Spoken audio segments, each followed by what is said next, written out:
महाराष्ट्राच्या राजकारणात कधी काय होईल याचा नेम नाही, पण जिथे मैत्रीत मिठाचा कडा पडणार असं वाटत होतं तिथेच आता गुलाल उधळला जाणार आहे. ठाणे, कल्याण, डोंबिवली आणि उल्हासनगर या 3 शहरांच्या सत्तेचा सस्पेन्स संपलाय.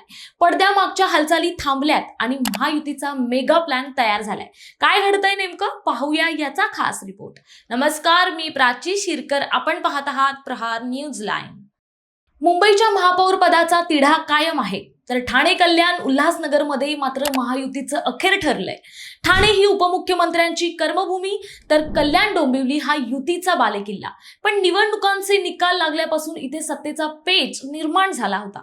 ठाण्यात शिवसेनेने 75 जागा जिंकल्याने स्पष्ट बहुमत होतं, मात्र भाजपाने 2.5 वर्षाच्या महापौर पदासाठी दंड थोपटले होते. निरंजन डावखरेंनी तर आक्रमक पवित्रा घेत दुसऱ्या पर्यायाचे संकेत दिले होते. दुसरीकडे कल्याणमध्ये ही आकड्यांची गोळाबेरीज करताना मित्रपक्षांमध्येच खेच सुरू होती, कारण शिवसेनेनं 53 तर भाजपाने 50 जागा जिंकल्या. इथे उपमुख्यमंत्री एकनाथ शिंदेंनी ठाकरे गट, मनसे आणि वंचितचा पाठिंबा मिळवला आणि बहुमताचा आकडा गाठला. मात्र महायुती म्हणून निवडणूक लढवली असताना जनादेशाचा अपमान करणं योग्य नव्हतं. पण आता चित्र स्पष्ट झालंय. भाजपा प्रदेशाध्यक्ष रवींद्र चव्हाण यांनी मोठी घोषणा केली आहे. मुख्यमंत्री देवेंद्र फडणवीस दावोस दौऱ्यावरून परतताच उपमुख्यमंत्री एकनाथ शिंदे यांच्यासोबत यावर शिक्कामोर्तब होईल. सत्तेचा फॉर्म्युला असा ठरलाय की 3ही शहरात केवळ महायुतीचाच महापौर बसेल. कुरघुड्या थांबवून समन्वयाने कारभार चालवण्याचा निर्णय झालाय. या निर्णयाचा राजकीय अर्थ समजून घेणं महत्त्वाचं आहे. महायुतीसाठी ही केवळ सत्तेची समीकरणं नाहीत, तर भविष्यातील विधानसभा आणि लोकसभेची नांदी आहे.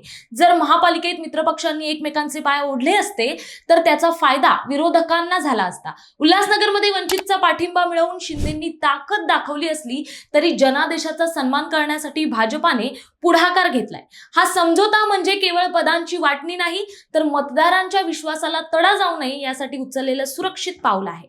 आणि हे मुख्यमंत्री फडणवीस आणि भाजपामुळे शक्य झालंय. तर आता तलवारी मान्य झाल्या आहेत आणि विकासाच्या वाटाघाटी सुरू झाल्यात. दावोसची वारी संपल्यानंतर सत्तेची ही वारी नेमकी कोणाला कोणतं पद देते हे पाहणं रंजक ठरेल. पण एक मात्र नक्की, या निर्णयाने कार्यकर्त्यांमधला संभ्रम दूर झालाय आणि आता महायुतीच्या सत्तेची गाडी विकासाच्या रुळावर धावण्यासाठी सज्ज झाली आहे. तुम्हाला काय वाटतं हे आम्हाला कमेंट्समध्ये नक्की कळवा आणि अशाच राजकीय विश्लेषण पाहण्यासाठी पाहत रहा प्रहार न्यूज लाईन.